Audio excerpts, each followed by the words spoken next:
کہ ہندوستان میں جو اولیاء اللہ آئے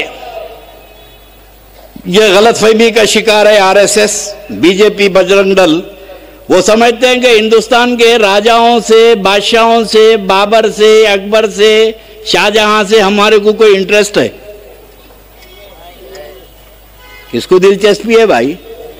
نہ بابر سے، نہ اکبر سے، نہ شاہجہاں سے، نہ کسی رجواڑے سے، نہ کسی راجا سے، نہ کسی ہندوستان کے بادشاہ سے. کیونکہ یہ ہندوستان کے جتنے مغلیہ سلطنت کے بادشاہ تھے ان کو صرف زمین سے مطلب تھا. وہ تلواروں کے زور پر ہندوستان کی زمین پر حکومت کرے، اور ہم تو ان اللہ کے ولیوں کے ماننے والے ہیں جو چٹائی پہ بیٹھ کر دلوں پہ حکومت کرے. یہ زمین کو جیتے، خواجہ نے دلوں کو جیتا ہے. کس ولی کے ہاتھ میں تلوار ہے؟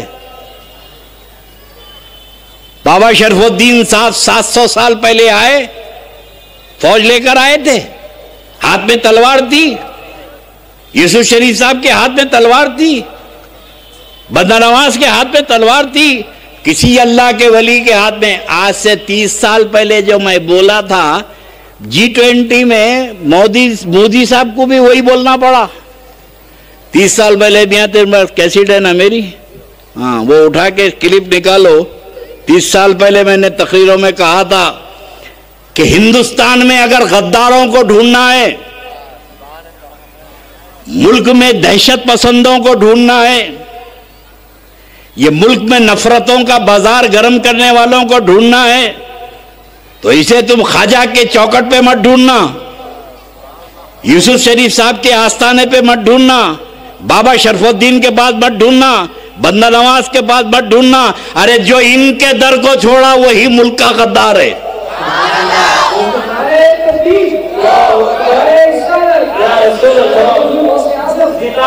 جس کے گھر پہ غوث اعظم کا جھنڈا ہے وہ ہندوستان کا غدار نہیں ہو سکتا.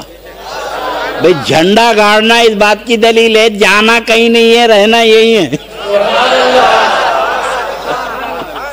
بھئی جھنڈا چڑھا کے جھنڈا چڑھا کے ہم اعلان کر رہے ہیں کہ ہم کو کہیں جانا ہی نہیں ہے، ہم نے تو جھنڈے گاڑ دیے ہیں. بول ارے جو غوث کے جھنڈے کا احترام نہیں کرتا وہ ترنگے کا کیا کریں گا؟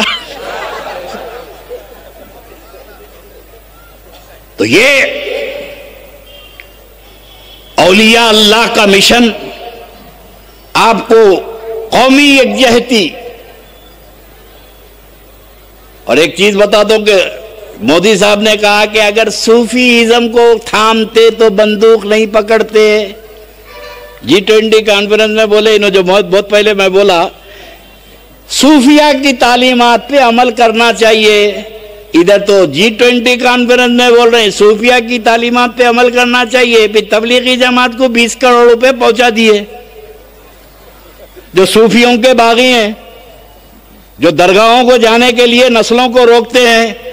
اور درگاہ میں امن کا پیغام ملتا ہے، محبت کا پیغام ملتا ہے، مساوات کا پیغام ملتا ہے، اور درگاہ میں جانے سے انسانیت کا درس ملتا ہے. تو اب یہ جماعت والے کیا کرتے ہیں؟ یہ نہیں چاہتے کہ درگاہ پہ جا کے ہندو مسلم اتحاد ہو، سکھ عیسائی سب ساتھ میں کھڑے رہیں، سب کی نظر میں اللہ کا ولی کا دربار ہے چاہتے ہیں. اور وہ یہ اللہ کے ولی ہیں بھائی، یہ تو سب کو دے رہے ہیں.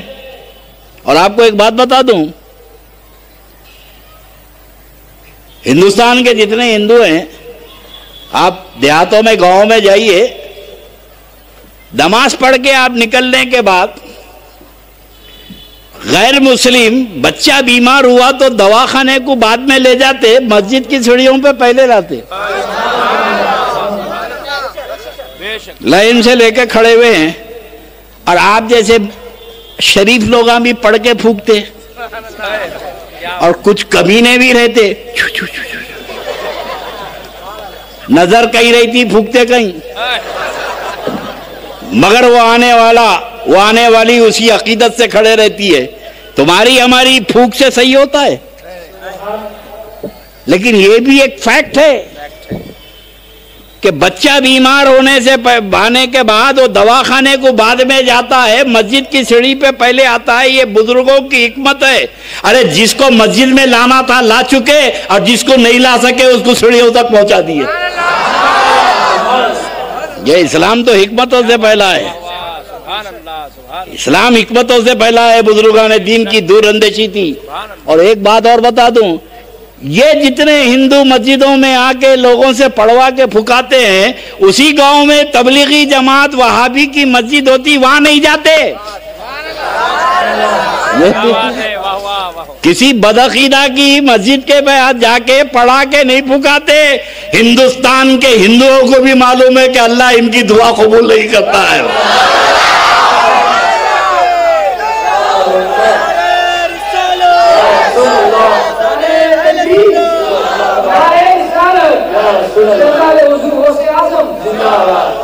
اب حکومت ایک طرف تو ملک میں دہشت پسندی، اور ایک بات بتا دو نوجوانوں، خدا کی قسم ہندوستان کے مسلمانوں کو نہ بابر پہ ناز ہے نہ اکبر پہ ناز ہے.